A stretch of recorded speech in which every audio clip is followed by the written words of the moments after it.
And that is it. Authentic Hustle number 4. Welcome, gentlemen. Thank you for joining me today. That makes it our 1-month anniversary of Authentic Hustle, guys. We did it 1 whole month. Congratulations to us and everyone watching. Yes. I'm sorry to everyone watching. How about that? Sorry. Yeah. We promise we'll do better. Hey, we're still here. That's right. That's right. Hopefully Brian will be joining us shortly. He is not sick. He had a technical issue. So I am hoping that very soon here, Brian will be joining us. If not, well, we'll get him next week, I guess. He can listen live. That's right. That's right. Listen to the live show. Amazing. Well, who wants to kick us off first? I know we all have, I think, some pretty big topics today. I have a feeling we all came well prepared. The premise on Authentic Hustle, for people that have not heard this show before, we are all entrepreneurs. We all run and operate our own businesses. 2 out of 4 of us are podcasters, with the other 2 coming shortly behind. Right? Shortly. Either way, lots of podcast experience between the 4 of us. Been on many shows, even if you don't have your own setup yet. Hey, Colin? That's right. Close. I have pieces of it. And what we do is we come for an authentic conversation once per week. So we bring a topic. Nobody knows what the topics are. We show up. It's an authentic, real conversation. We're going to talk podcasting. We're going to talk business. We're going to talk politics. We're going to talk life. We're just going to talk it all. And hopefully there's some value for each of you in every single show. And Vajay, you haven't launched us off, I don't think, ever. So why don't you start the show today?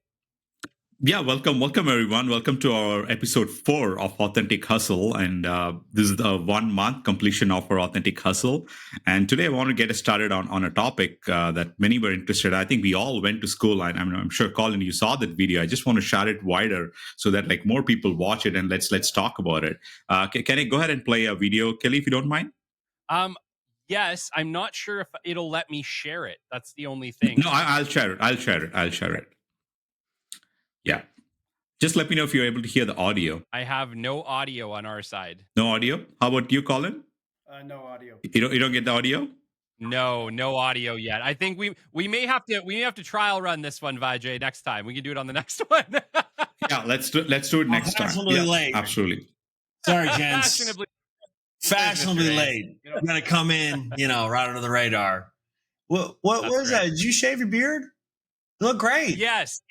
Holy cow! I noticed that straight away.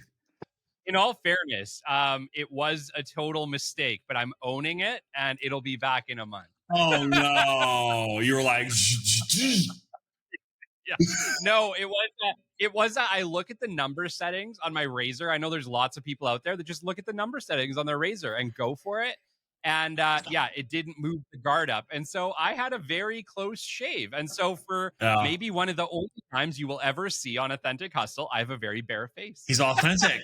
He's authentic right there. And did your kids recognize you? You know what's funny?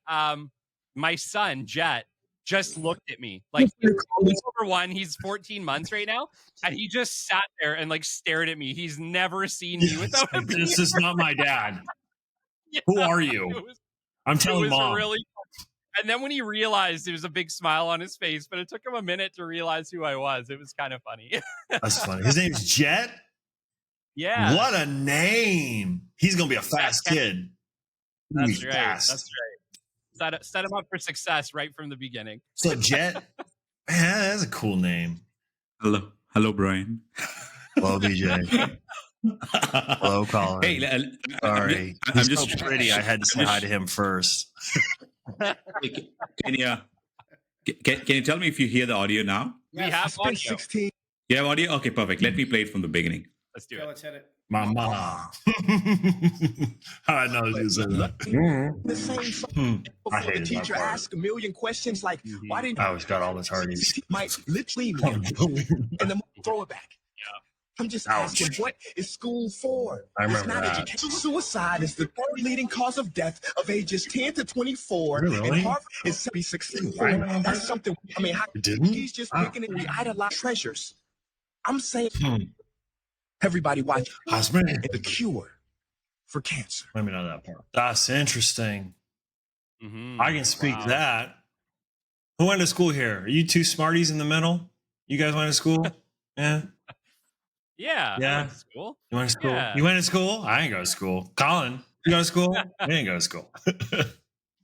No, I couldn't sit down to save my life. My ADHD was so terrible. It was funny. I always remember this. Every time I think of school, I think of this one moment. It was silent, completely silent in the classroom, and everyone was taking a test. And I was like, I couldn't sit down. And I just got up and I went to the electric pencil sharpener and started sharpening my pencil in the middle of the test. And the teacher's like, "What are you doing?" I know. I would always say, but it's like I couldn't sit. And as I grew up, I joined the military, and that was what got me through school. But yeah, it just wasn't for me. You know, some people learn like that. I didn't. I need to learn while I'm doing. It's a tough one because what school I think is really supposed to teach you is how to continue learning, right? But you know, I mean, here's my argument why the old method I don't think makes sense anymore. And it doesn't make sense anymore because the whole world has changed. Like the entire world changed. Think about going to school with ChatGPT. Come on. Yeah. Oh, I get all A's. I'm done, bro. That's who I'm copying from. I feel that you know, I mean, with the iPhone, right? Like the iPhone and like where computing power kind of went through the roof and you had all the answers you needed in the palm of your hand.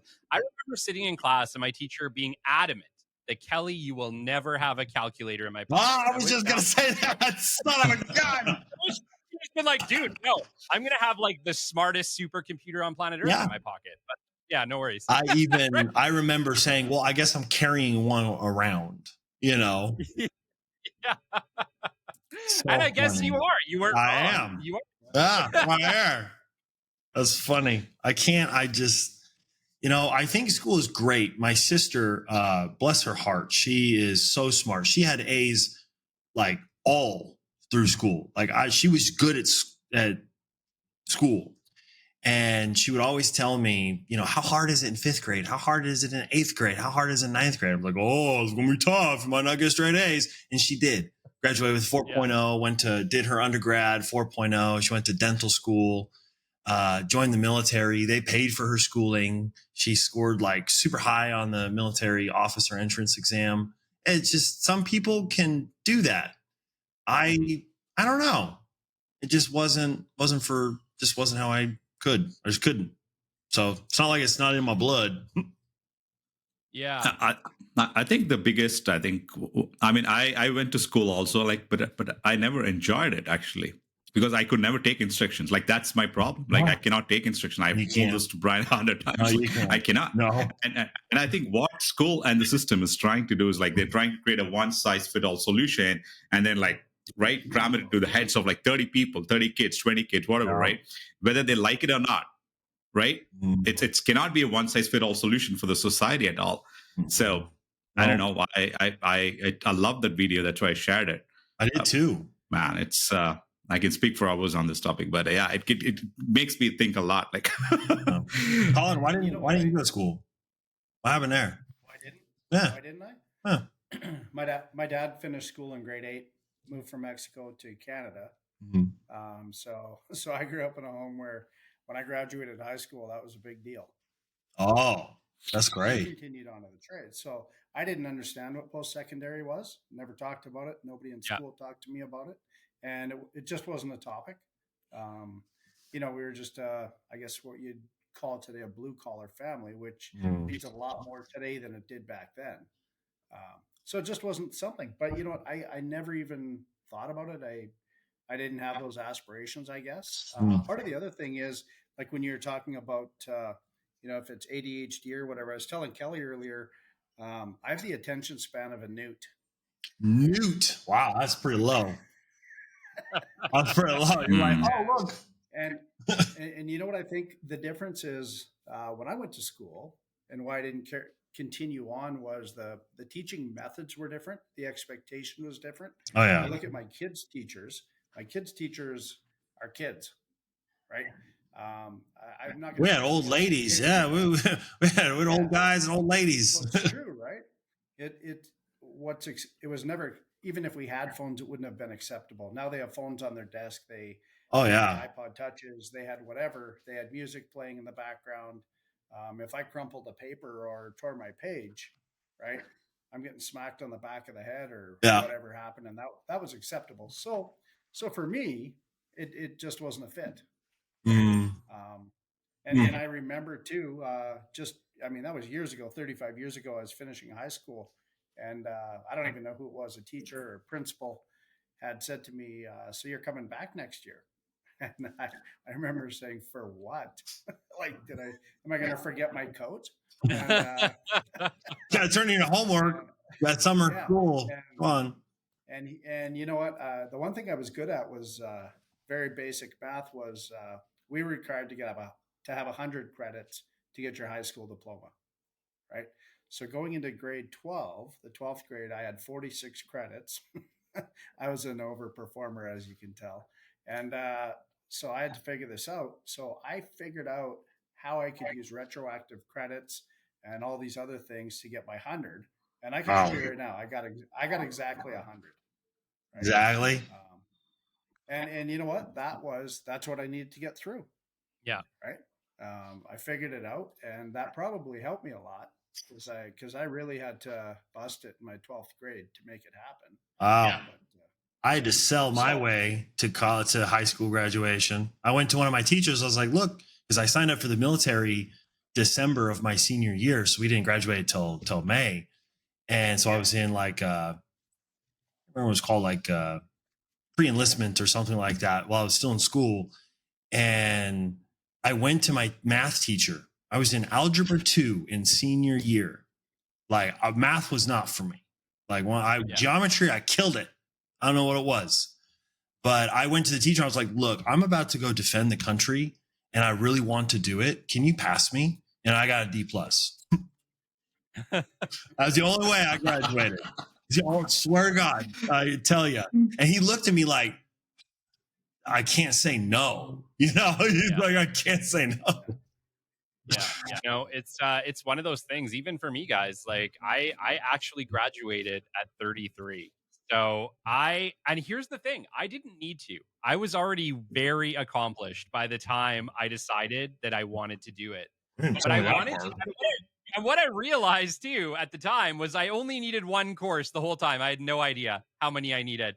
So I went in and I challenged my language arts 30, blew the test. I think I got like 95 on the test and was just handed a diploma. But I'll tell you what, I wouldn't be who I am today had I graduated right out of high school, because I worked harder than everybody else because I always felt like I had to. I always felt like I had to hustle. Because I didn't have one piece of paper holding me back. But you know what? I still carry that same hustle into everything that I do. I put 150% into everything. And I'm not sure that had I graduated when I did, that I would be where I'm at today. I can pretty much guarantee you I wouldn't be. So I think on a certain level, it wasn't for me in that time. I got it later, but I'm better for it. As weird as that is, I think I'm a better person for it. So late bloomer. So VJ was the only one that went to school straight out of high school. No, but I didn't enjoy it. I mean, I think I was trying. I mean, something that fascinates me is finding answers, right? And I keep asking the questions for everything. I've challenged every other thing that I was told to me, taught to me, and I found that many things were not true that were actually originally believed to be true. And I think school promises you to give you all the answers, but it doesn't actually. You know what? The school and then the teachers don't like questions. You cannot ask a question. Teacher, one question, like I have a question. If 30 kids were to ask questions, they cannot finish their curriculum every day, right? I mean, you have seen the curriculum. I've seen it. It doesn't make any sense. I think the kid you go talk to a 5-year-old, 6-year-old, 7-year-old, the spark in that kid. I mean, I've seen raising my own son, right? I mean, when you put through the system, like the spark in their eyes, it's like so fresh when they're a 3-year-old, 5-year-old. what happens when they're 18 years old and 20 years old? What happens to that spark actually? Beat down. Right? Beat down into you need to do what we tell you to do with your life. Yeah, I mean, the society loves to put people in a box. No. I'm so not a big fan of that. Yeah, No. and I don't think it serves anyone any better. I think people lose their spark for whatever reason. You're continuously, what are you trying to do? Actually, you're asking people to submit. Why? For what? Okay, so let look at this holistically. Let's just play this out in today's scenario as an employer, right? How is that any different? People working for me today, if I treat them the same way and I say, if you better pay attention, this is going to be on the test, right? Let's take it into context today. Has anything changed, right? Are we just repeating history, right? Because there's good employers and there's poor employers, and the experience is going to be you start to work for a certain employer. The reason you're going to stay is because they're a good employer. Right? They're asking good questions. They're developing you, right? Yeah. And like you said, are you allowed to put your hand up and ask a question? If you have an open door policy or whatever you want to call it, you're going to stay there. You're going to grow with that environment, right? That's 100%. That I think the way it wasn't the teachers, it was the system, right? Yeah. I think there was very good people like we have today. There's very good people could be in my system that can't grow because they're not allowed to grow. Right. So this is what you do. You're in your box. Yeah. They put the teachers in the box too. Absolutely. The teachers are in a box. Everybody's in a box. Right. Why do they do that? And so you're a lone wolf if you go outside of those lines, right? Nope. And then what happened in the 90s is, think outside the box, right? And then it took an entrepreneur to say, well, own the box. Yeah, because I'm gonna make my own box. I make my own box, right? One could argue that maybe that is one of the main freedoms that you don't realize you're going to get when you become an entrepreneur. Is essentially the freedom to be able to make the choice on how you're going to do it, how you're going to make it better. You're not being told by other people how you have to do it. You're saying, I have to accomplish a goal. What are the 5 different ways I can get there, and what's going to be best for me? I would say that I've probably changed the way that we do business development at Capital 3 or 4 times in the time that I've operated Capital. Just because new things came up, there was a better way to do it. I embraced it. I didn't wait. I took action. Whereas if you work in a big organization, you would have to get approvals. You would have to trial it, show that it works. Like bureaucracy. You don't have that just change on a dime and make things better, right? Yeah. Entrepreneurship gives you that ability, and it really is a bit of a superpower for small business. I think that a lot of people just rinse and repeat. They're like, hey, we were making millions of dollars doing this one thing. Why would we do anything different? A great example of that is my time in commercial real estate. It was like, well, that's how deals are done. You have to do this and then this and then this. It was a math equation. Do this, this, and this, and here's your outcome. But you have to do it for an extended period of time. And you're not supposed to deviate from it. And I started deviating from it, and it just didn't work out. And so I left and I went into entrepreneurship. And now I'm trying to go back and help commercial real estate, bringing AI to commercial real estate. And they're just like, why are we listening to you? We're making millions of dollars. So you have to not only be open-minded, but you can't be like, you don't know everything. Come on. You're not the smartest one in the room. And if you are, you're in the wrong room. There's something as well to be said for timing, Brian. You can have an incredible idea, but the timing be off. Oh, Tesla. Timing, right? Nikolai Tesla. Great example. Watched something on him the other day. Like people have to be ready to accept a new idea. That right? And that comes in time. And I've seen plenty of things where that's the situation. It's not a bad idea. It's not a bad business. It's not a bad system.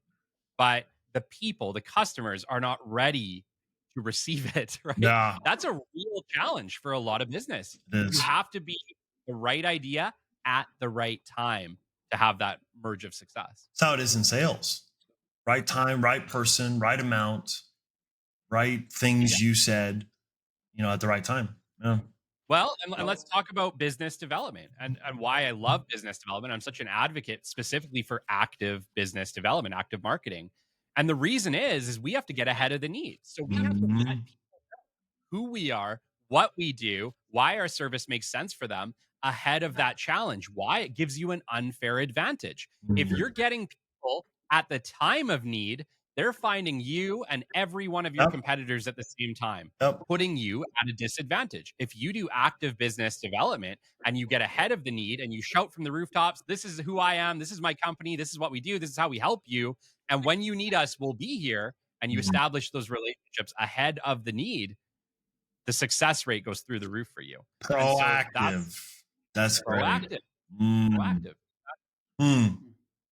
Getting ahead of the need and making sure that it stays organized and they know, and you build trust, because they're not going to buy from someone they don't trust. Because I mean, it's their money. They're like, you need to show me that what you're offering is more valuable than the money in my hand, which is what I could do else with this, you know? Yeah. And like you said, their challenge has to be so bad that they're willing to give you their hard-earned money, right? So not only do you need trust, you need them to recognize that your service is more valuable than that dollars and cents in their hand. You should have a sales class in grade school. Seriously. You really should. I might have graduated. Yeah.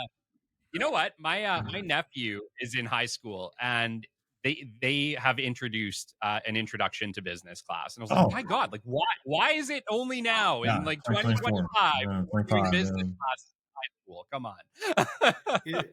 You know what it is? Everything we've made everything. I'll say we've made everything so hard to change.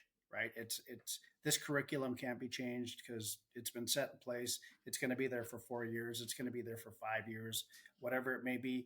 Even knowing, hey, we're teaching these people this, even though it's obsolete, right? We live in an obsolete world.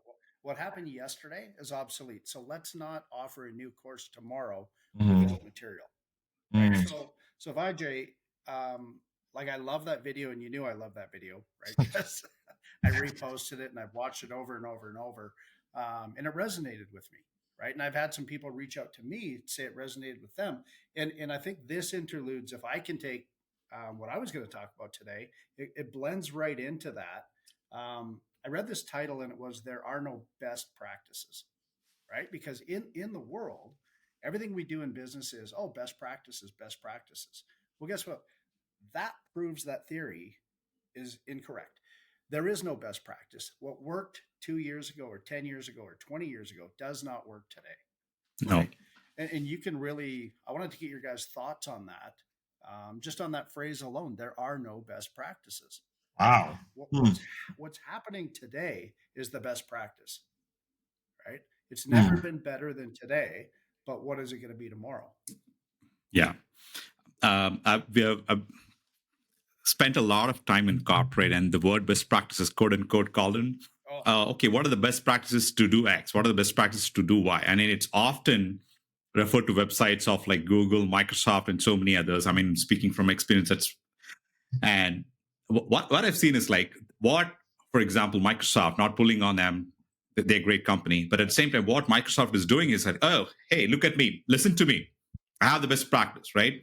Google says the same thing. I have the best practice. Like they keep doing this, right? Yeah. But what applies for Microsoft may not apply for Zadwell, may not apply for Conversion, may not apply for Hypervac, may not apply for, right? So that is Microsoft's best practice in a way to sell. But I don't think there is any best practice. What applies in Brian, your home cannot apply to me, right? And there are certain things. Each home is different, and I don't think there is any best practice. Your practice is your practice. Practice what works for you.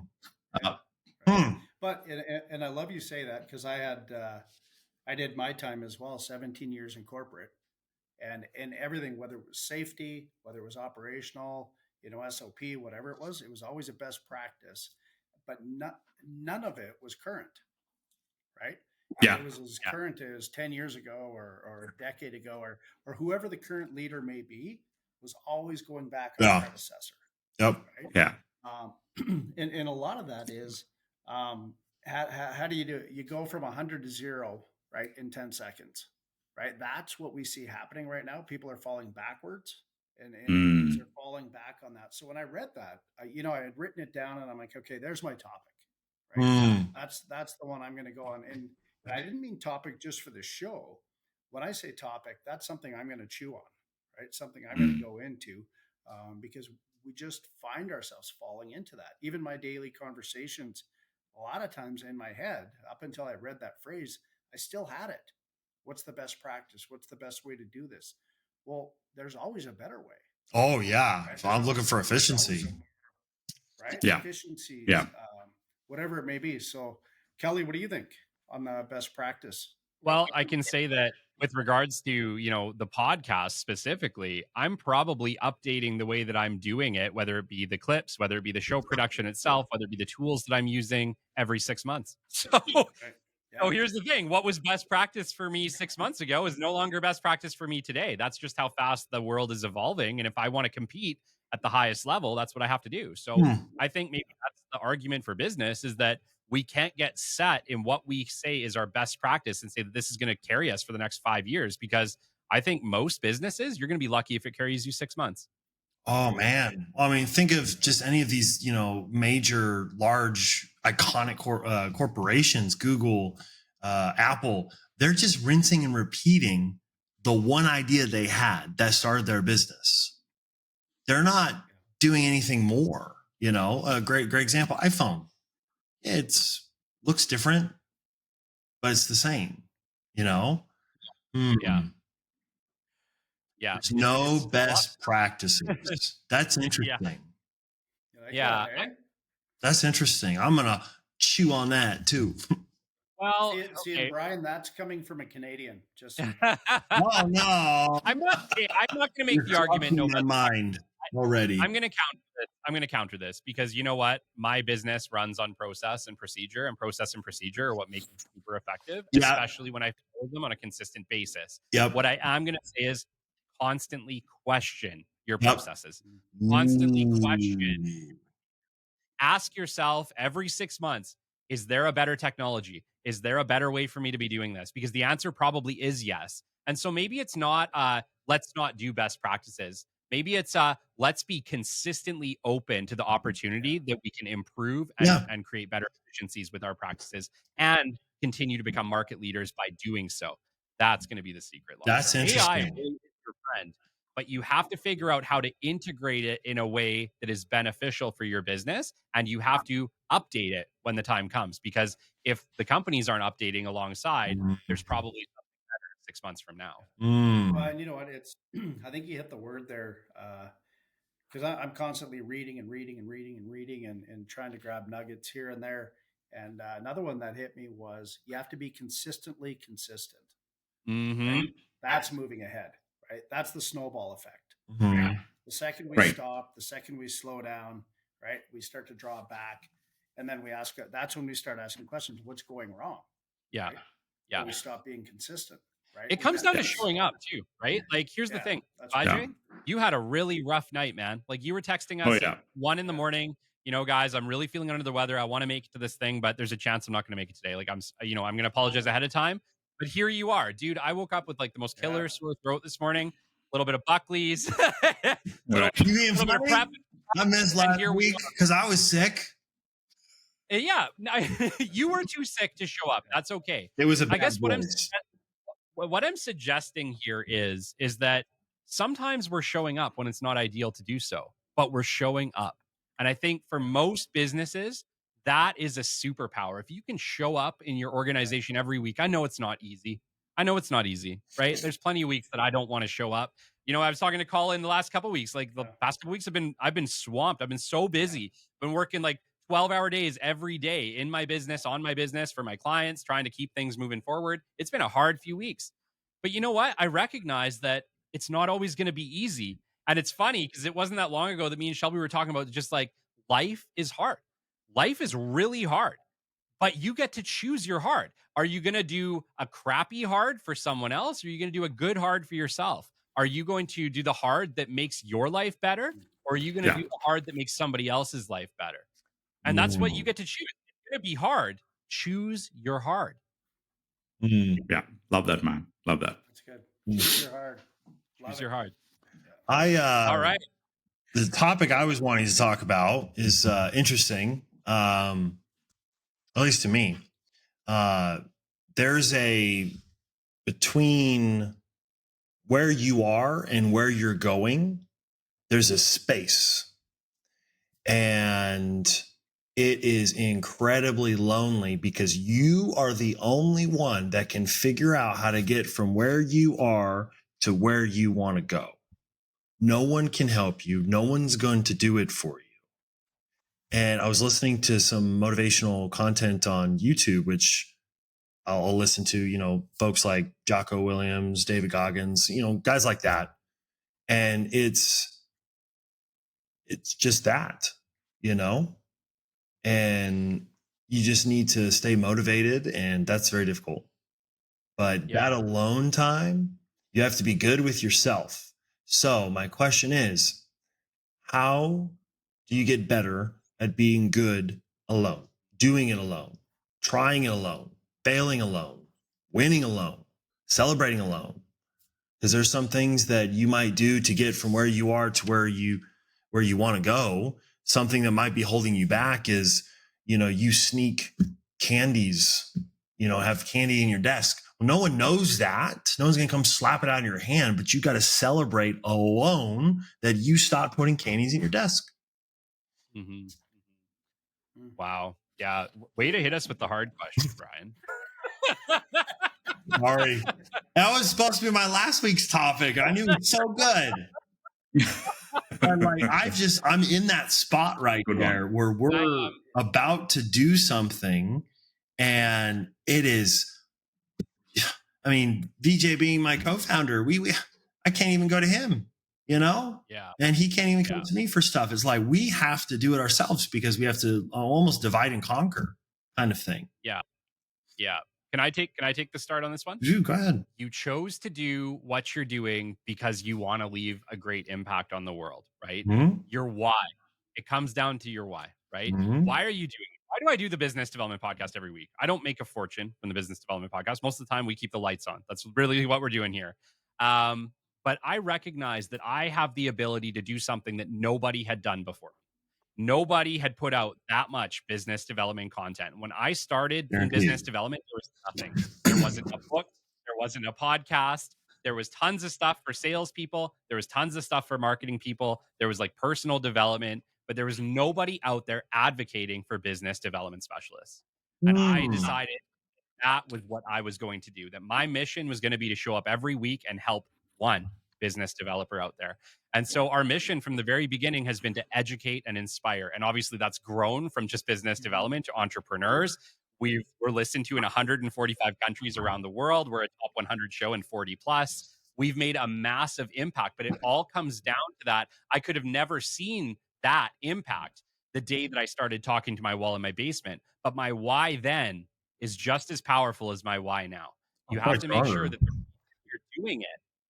Your why is bigger than you, is bigger than just what you're doing in your house today, right? If you can see that big picture, it'll really help you. And the second part, Brian, is faith. You have to believe that you're going to succeed.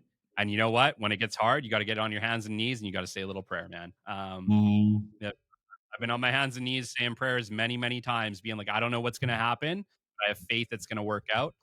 And it has every time. So, know your why, know it as deep as your soul. Oh, yeah. And when you hit hard points, say a prayer. What are you calling? I already know what VJ is going to say. Just kidding. No, I agree with what Brian's saying. One thing I think about when it comes to that is there's many nights, as you know, I lay awake wondering what's going to happen tomorrow, what's going on with the economy, what's going to happen with my business. And recently I've been thinking about the particular business I'm in is important to me and to my customers. The rest of the world never sees it, no different than anybody's business, right? Mm-hmm. That's how we operate.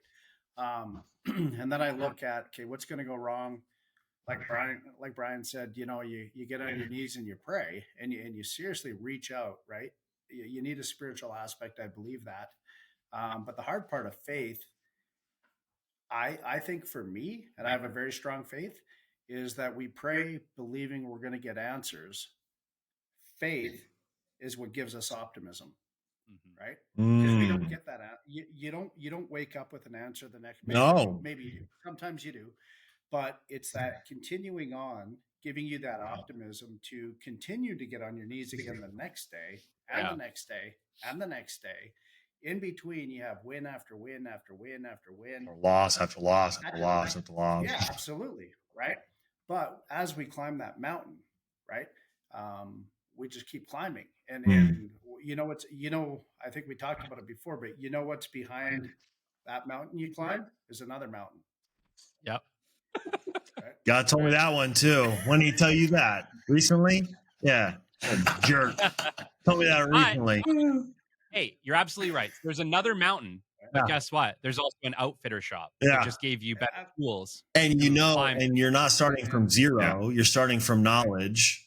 So a little different, but and you know what, and that's what I love about it, because every day when we carry on and we get to the next one and the next one, I phone people, right? Who do I call on, right? And there's people there. I get their advice on things. I use that. I take some for me. I give some to somebody else, and then people are phoning me. And the more experience I get, the more I find I need. Yeah. Right. But the more I can give. Right. So There's an interesting part to this as well with regards to opportunity. And what I am going to say as well is you're not going to see the opportunities coming. Like, as much as you want to plan for the future, and actually I'm going to talk about that because I'm going to talk about goal setting. That's my thing today. This is all perfect. Wow, we didn't even talk about this. That's the whole point. As much as you can plan for the future, I would argue the best opportunities are going to come to you and you're going to be like, wow, I could have never seen that come. Inspiration. Right? The business development podcast was never on my radar. I never planned to do it. And yet it's been one of the most incredible things that I've ever done with my life, period. How many people you met? Like, I met yeah, you. Right? You introduced me to VJ, and VJ now and I are co-founding a company, and then there comes Colin limping in. This is so. It's interesting. You're like the great connector, and I'm glad you took that leap. But once again, this whole room is put together essentially from those connections that none of us saw coming. And yet here we are, Authentic Hustle. We're friends. We love to chat. We do this thing every week. But once again, what comes from this that we can't see coming, right? We can't see it coming. Something really incredible could come to each of us from Authentic Hustle. The funny thing is you can't see the future. And no matter how much syndicated network show, please. As much as you want to plan for the future, it doesn't matter how much you plan, because the future or the universe is going to throw something wild at you. What I've gotten really good at understanding as a business owner, as a human, is that the secret isn't to have all the answers. The secret is being ready to say yes when that next great opportunity falls into your lap. That's the secret. You just have to be ready to say yes, and you got to be in it long enough for that yes opportunity to come. Oh, yeah, absolutely. Yeah. I just wanted to add and give all the credit to Kelly and a lot of others. And I think when I first came to Edmonton, this area, I knew no one, zero. I knew nobody. Then with all the faith and started going to the coffee with the chamber meetings and met so many amazing people. And Ken G, shout out to Ken G. And I think I met with him and so many other wonderful people. And I think when I met Kenji, that's when I think Kelly reached out to me. Hey, can you intro me to VJ? Right. Yeah. So I think what I'm trying to get at is I think I knew no one. And I think the only thing that I think also I'm thinking loud. I think we overthink a lot also in every day, right? What's going to happen? Because we have a lot of facts with us and we think they're facts, some are not, some are yes. But we overthink a lot. Okay. Because some is from the history that happened, and some is what's going to happen in the future, and we hardly choose to live at sometimes. And that is an example that I brought from the kids the other day. I mean, the kids, they have the spark because they so live in the moment. But at the same time, we don't have to be stupid. We can plan for the future, but we don't have to keep thinking about the future, what's going to happen. No. But I'm saying all this at the same time. I'm paranoid. I get lonely. It's tough. Brian and I know, we chat a lot. So it is lonely. It is difficult. But at the same time, I think we have to also stop overthinking and then just living your life a little bit. Breathe. Just go talk to people. Just have a conversation. Just do what you can do that day. Let's say today I didn't show up. Nothing is going to happen, right? But I still wanted to show up. That's fine. But every day is going to be different. Do what you can. But like I think the self-talk that we do, I think we have to be a little kinder to us. Yeah. I'm brutal to myself. Oh, yeah. Like I'm sure many are. I'm brutal to myself. The only person pushing me is myself. No one else. Yeah. Right. I think we have to be a little kinder to ourselves. Yeah, be a little kinder and just live a little bit and live in the moment so that like you can keep going. Yeah, that's all I think I will tell myself. I'm not telling this to anyone. I'm just telling myself. So.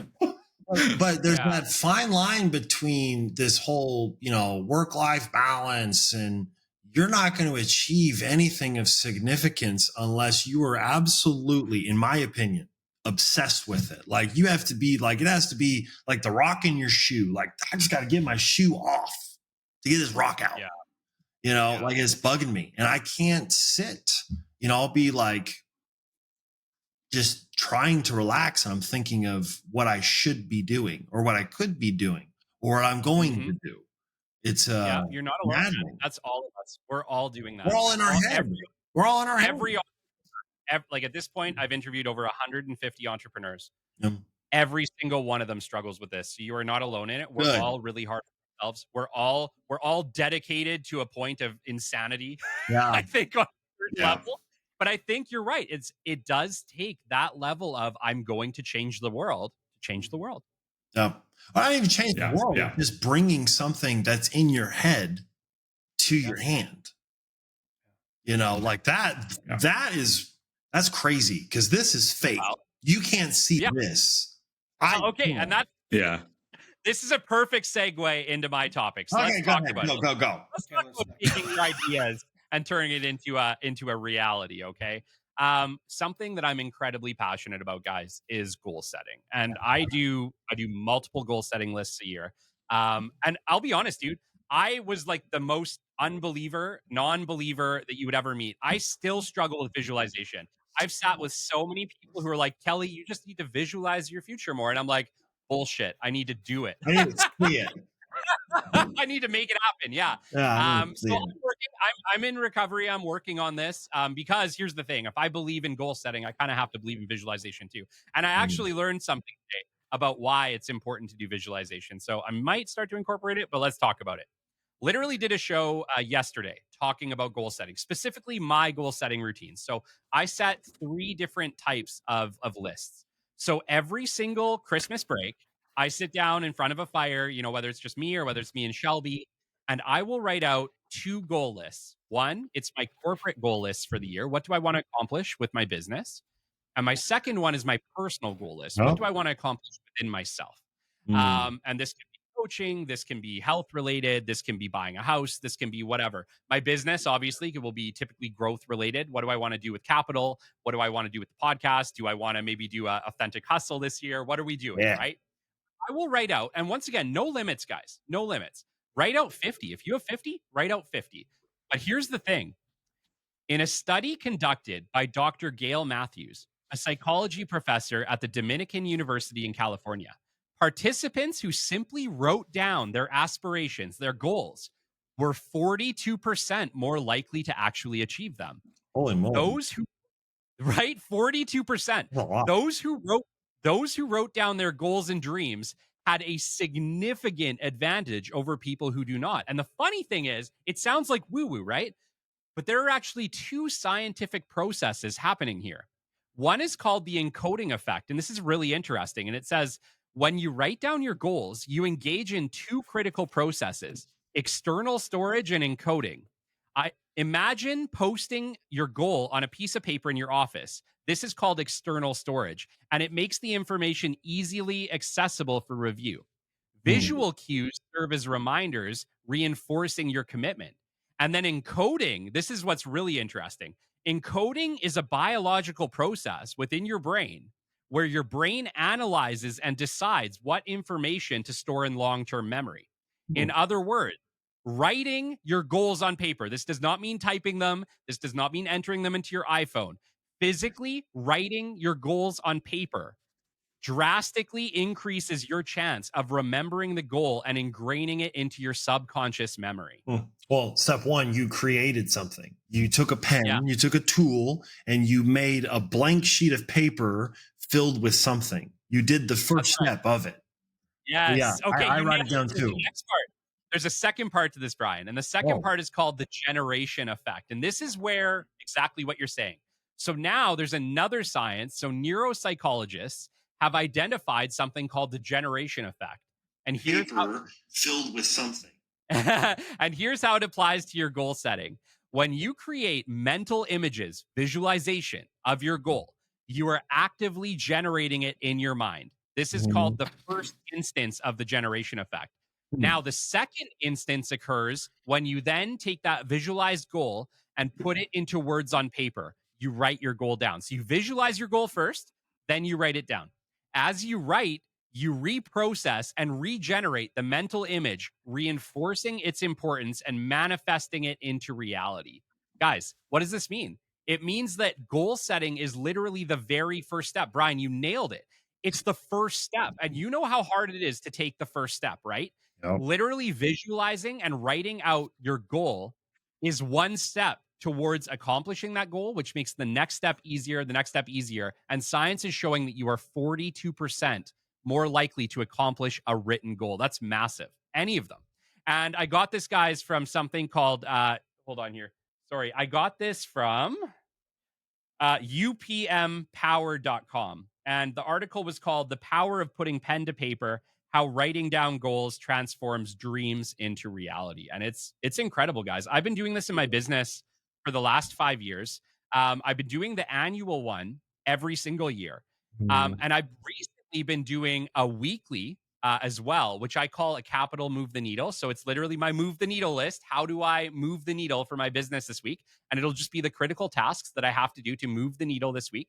And then I actually break that down into top things to do today. And I always write down at the start of every day, what are the top 5 things that would absolutely change my business today that are going to make the biggest impact for my clients or for me? And honestly, it just works. It just works. And it was funny because I was talking with Shelby about it earlier today. And I was just like, if I don't do this, I'm a mess. If I don't write down my goals and have that list to work from, I have so much going on in my brain. I have so much I want that I get analysis paralysis and I do nothing. Yeah. The simple act of writing down the things that I need to do today really makes me do it. To break it down to the minutia, I guess, is like everybody has a task list, right? Like even on your calendar, whatever it is, that's all that is. Those are tiny goals, right? Yeah. And if we treat it the same as we write down the task, we cross it off, and people overlook it. It's as if you can get good at, there's your grocery list. Here's what we need, right? You cross it off, you get it done. That's a goal, right? So Yeah. to me, I've been looking at it, as a task list. Here it is, task. Here's what I have to do, and for whatever reason they use that word, they do. It's really been good for me. The other thing is, I try to treat every day like I'm going on vacation in a few days, right? And then I relate it to my goals. I'm like, okay, shoot, if I was going on vacation on Friday and I couldn't be at my computer, I couldn't do certain things, what do I need to put on this list that I have to get done? Yeah. So what I've been doing and where I find my successes is, it's not necessarily something I have to, but I know it's there. So I put it on that list, right? I put, or my goals, I should say, right? Because I promise you, anybody out there, if you look at it like all these things I need to get done before I get to that airport, what's going to happen? You're going to get it done. And the same goes for work-life balance. If I want to get this done, I'm just treating it like every day. Like my days are getting a lot better and a lot more fluid because I know at the end of the day, this is when I want to be done. I'm going to still have to deal with some stuff, but a lot less than I was before because I find what I was dealing with before was stuff I just didn't do. Shit I left there, right? Yeah. Now it's like, okay, let's get after it. We've got goals. You knock them off, you put them to the side. I talked to Kelly about having our writing pads and the different ones. We talked about this yesterday. My burger hair. That was. Right? And I find those things are very, very important. Everybody has their own way of doing it. Yeah. What's successful for you, but you have to do it, and you have to learn to cross them off or check mark Yes. or There's mark power. them with an There's X. power in the check mark. There's a lot of There power. is. I like the erase. And you, Yeah. I like the you know what I whiteboard. love? I love having a task on my phone, and the second I hit it, it just disappears. No. Right. And it's funny. I've got a friend who I follow him closely. He always talks about having nothing in his inbox. Right? Yep. I have no idea. That's not my life. I really want to get to that. It's hard. But I'm not. It's really hard. It's like your goal list as well, right? Yeah. You have your goals and how far they reach out. That's like emptying that out. Like, do we empty our goals out and start new ones? So funny thing about the way that I do my annual goal list, Colin, I might be a little like weird on this. I don't typically review them. And in all fairness, hold on. Here's my thoughts. I know what I want to do. I physically wrote them out on paper and I do weekly tasks. And here's the thing. I know for a fact I'm not going to accomplish all 50 of the goals that I write down or whatever. Right. Like I know for a fact. But here's the thing. Every one of those goals was a major move the needle moment. So even if I only accomplish, let's call it 10 of the 50 goals that I wrote down, it's a massive leap forward for the organization. And if you think about it from the standpoint of you're 42% more likely to accomplish a goal that you write down. My God, like if somebody told you tomorrow you're going to be 42% more efficient at your job, you're going to make 42% more money if you just start to do something. Yeah. Why wouldn't you do it immediately, right? Like you would do even if it's even if you don't believe in it, science is saying it's 42% more likely you will accomplish your goals if you write them down. Just write down the damn goals. Like even if you don't believe in it, write down the goals. 42% more likely. I think people don't like goals and like goal setting and writing it down because I do the very same thing. I started that when I was in real estate. That's like a thing, and I do it around the same time, Christmas. It's because they don't want to fail. They don't want to go, man, I couldn't cross that one off. That needs to actually be thrown away because I can't do it any longer. Failure is a part of the process. And I made a post a couple days ago, maybe yesterday, and it was about the movie Fight Club. I don't know if you've seen that with Brad Pitt and the other guy. Well, Brad Pitt looks at him and says, "Can I ask you a question?" The guy says, "Yeah, shoot." He said, "What if you were 30 failures away from your goal? How fast would you want to fail?" So that's pretty good. It's 12 o'clock. And I have a goal for 12:15. I have a goal for 12:15. Get off of here. Get out of here. But we should go. It's ran long. But, I just want to add to wrap today's show that if my last comment is like, if you haven't watched the Move the Needle video that Kelly, I watched the video. I loved it, man. I haven't watched all the videos, but I watched this one, the Move the Needle video that Kelly made. It's you have to watch it. It's beautiful. That's all I have to say. He's getting good on video, isn't he? My God, guys, I've been struggling with video. I'm still struggling with video. Oh, hush! You're imposter syndrome over here. I promise, I'll get to it. Yeah, it's on my to-do list here. But thank you. This is no question the best Authentic Hustle. So if you've attended all the Authentic Hustles, this is the best one we've done yet. It is so much better with all four of us. Right? Yeah, sorry, you won't do that again. I won't get sick again. You're never allowed to get sick. Never allowed to get sick. And I just want to say, gentlemen, thank you for doing this. This has been an excellent experience. I look forward to it every single week. I know that people are going to start to look forward to this every single week. It's a highlight of my week, a highlight of. I like hanging out with you too. Calm down. Thank you very much, and congratulations on the first month of this. I very much look forward to the next one. Yes. Cheers. All right, gents. All right. See you. See you, everyone. Next one. Bye, everyone.